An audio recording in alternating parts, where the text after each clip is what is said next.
What's happening? We have sort of a problem here. Yeah, you apparently didn't put one of the new cover sheets on your TPS reports. Oh, yeah. I'm sorry about that. I forgot. Yeah. You see, we're putting the cover sheets on all TPS reports now before they go out. Did you see the memo about this? Yeah. Yeah, I have the memo right here. I just forgot. But it's not shipping out till tomorrow, so there's no problem. Yeah. If you could just go ahead and make sure you do that from now on, that would be great. And I'll go ahead and make sure you get another copy of that memo. Okay? Yeah, no, I have the memo. I've got it. It's right. Excuse me. Yeah, I believe you have my stapler. I mean, for the love of God, would somebody get the man his stapler? Stop taking his stapler. All right, so that's a little clip from Office Space. So, kicking it at you live here with the Digital Prisoner. What's up?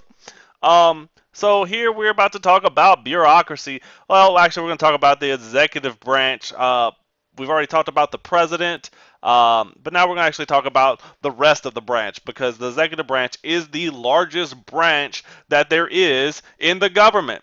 It's very large. So we're going to talk a little bit about it, and with that, you need to learn about bureaucracy. That first little clip you heard there was a beautiful sight of bureaucracy. How it's just, a lot of paper pushing and there's a lot of red tape and different things that we will talk about in this video. So kick back, throw your feet up in the air, and let's boogie. All right, so bureaucracy is a system of departments and employees that carry out the functions of an organization. Okay, very complicated sound though. Uh, Bureau basically means office. It's French. Um, and so bureaucracy is a derivative of that. So it's basically all the work that goes on in an office. It's this whole system of offices. And you have usually this boss. You have all these different things in which um, it filters down, and you have this person who does this and this person does that, and you wind up with a lot of people in almost kind of like a pyramid, and we'll get a little more into that. Um, it's been around since ancient times. There's been bureaucracy, and it is all around you today. Uh, be it the companies you go into that you go and work or shop at, or you go into to your government. One of the largest in the world is the U.S. government. 98% of federal employees work for the executive branch. So that tells you how large the executive branch is.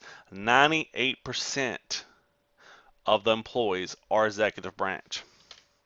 All right, characteristics. There's a chain of command. Usually there's a vice or president, a vice president. And in the government they use different terms. Like head of this department and vice president of this department. So and it kind of filters down. And there might be one head of the department, and he usually sits in the president's cabinet, depending on the department, because it goes president, vice president, and it filters down to the president's cabinet, and then from there, different departments filter out of that. So it's like a giant um, pyramid that is set up. All right, so that would look something like, you'd have the president here, and then you'd have his, various cabinet members. And let's say we go with the cabinet of Department of Health and Human Services. So Department Health, Human Services. Well, under that, one of the things would be the FDA. Well, and then the FDA is broken down into, many various departments. They have Office of the Chief Counsel, and uh, they have, one over internal programs, one of external relations. So there are a lot of different things that go on, and each one of these branches off. And so, you know, you'd have Department of Energy over here. And then it would have its branches. And so all these would branch off, and you see how it forms this giant pyramid. of bureaucracy, with the president for the U.S. government on top, or if you were in a business structure, it'd be like the CEO of the company, the chief executive officer, and so forth. Um, and so these are some of these specialized components. Um, and there are formalized and consistent rules, that get passed down through all of these levels of bureaucracy. And some of the ones that, the FDA, the EPA, the ATF, um, the Department of Defense, the Department of Transportation. So you get a lot of these specialized compartments, and they deal with specific things, like the FDA deals with food, the EPA deals with pollution in the environment, ATF, alcohol, tobacco, and firearms. The Department of Defense is defense of the country. Transportation is transportation related things. So they all specialize in specific things, and they feed that all the way up and their information up to the president, who might make adjustments, and it hands down. And it has to go through all these levels. This guy way down here might know the most about, what what's going on with meat contaminants, but it has to get fed all the way up this chain and go through all these different levels before it makes the president, and the president can make a decision. Now, usually the president sends those decisions, lets those be made at lower levels, but it has to be sent up because he's the head, so he gets this information, depending on how important the information is, and that gets filtered through, all these different levels of people. And so, the president might not always have all the information, but he gets what they deem important. All right, the civil servants. The Pendleton Act, also known as the Civil Service Act of 1883, created the civil service tests. Rather than people being hired on things like nepotism, which is whenever, like your granddaddy was the mayor, and so now you get placed as, the chief of police. Um, Rather than that nepotism system, they started hiring people on specific skills. You take these tests for different offices that you could hold, or different government jobs. You go and take a civil servants test.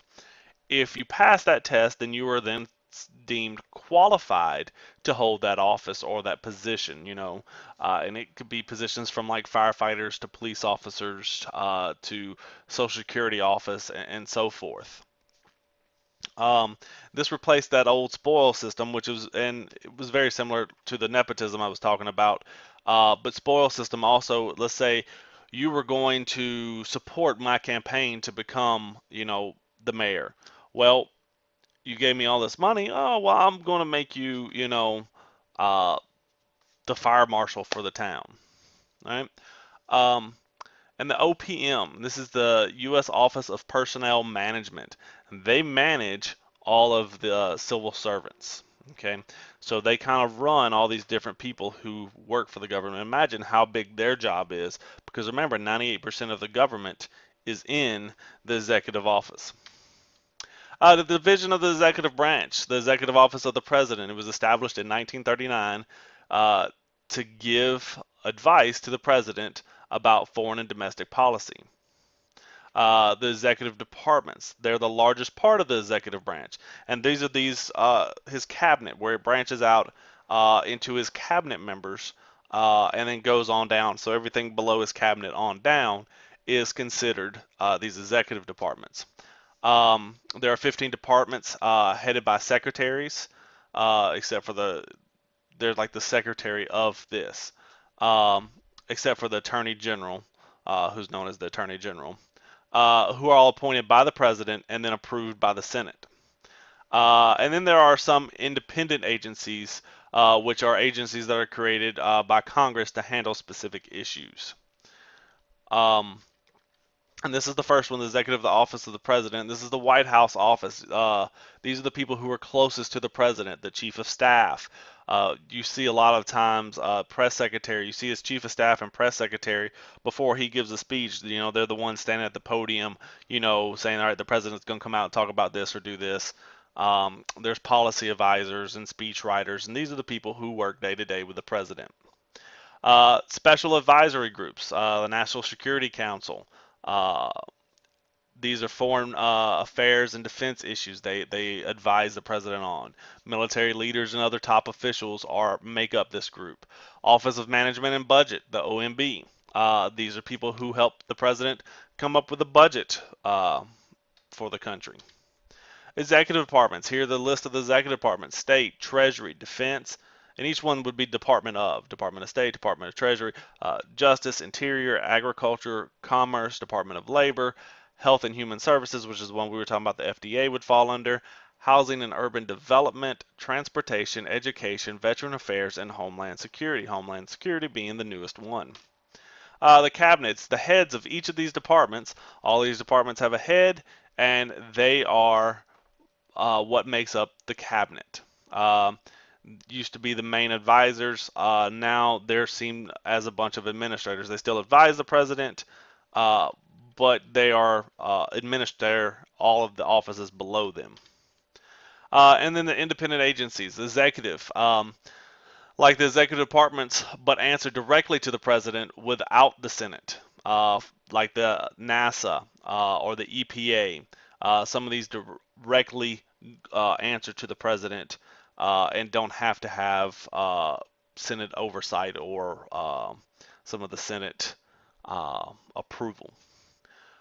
Regulatory. They're formed by Congress to enforce laws for certain types of business. For example, the FCC, which does like communications, so that you can't just start like a pirate radio and so forth.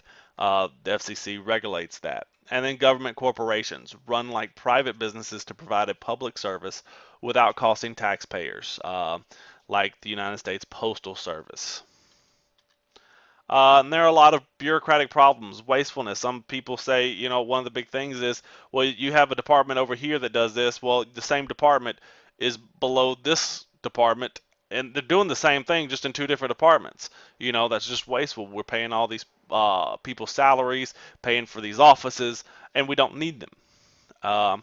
Red tape, kind of like what we heard in that clip at the beginning. Oh, well, you got to send in, you send in all this work. Oh, but the work can't be, taken because you didn't send, this header sheet on the beginning of your work. So, there's a lot of that. Is there too much power? Do a lot of these executive branches have too much power? Does this give the president too much power? Because they're running so many different things. Is it illegitimate that they are running all of this? Revolving doors. That people who work in like these go out and become interest groups, and they're the people who are trying to turn around and convince these people to pass these laws or to get these things done. And so they leave one job and go to this job. Well, and then eventually they might come back and work back into this department. And so they're bouncing back and forth between things that shouldn't be. There should be a line that says, okay, well, you're trying to influence us, but you can't offer us a job whenever we retire from this to come work for you, so that we're going to vote how you want, or we're going to push things to go how you want it done. And that makes up part of the iron triangle, your interest groups, your politicians with your departments. So until next time, deuces.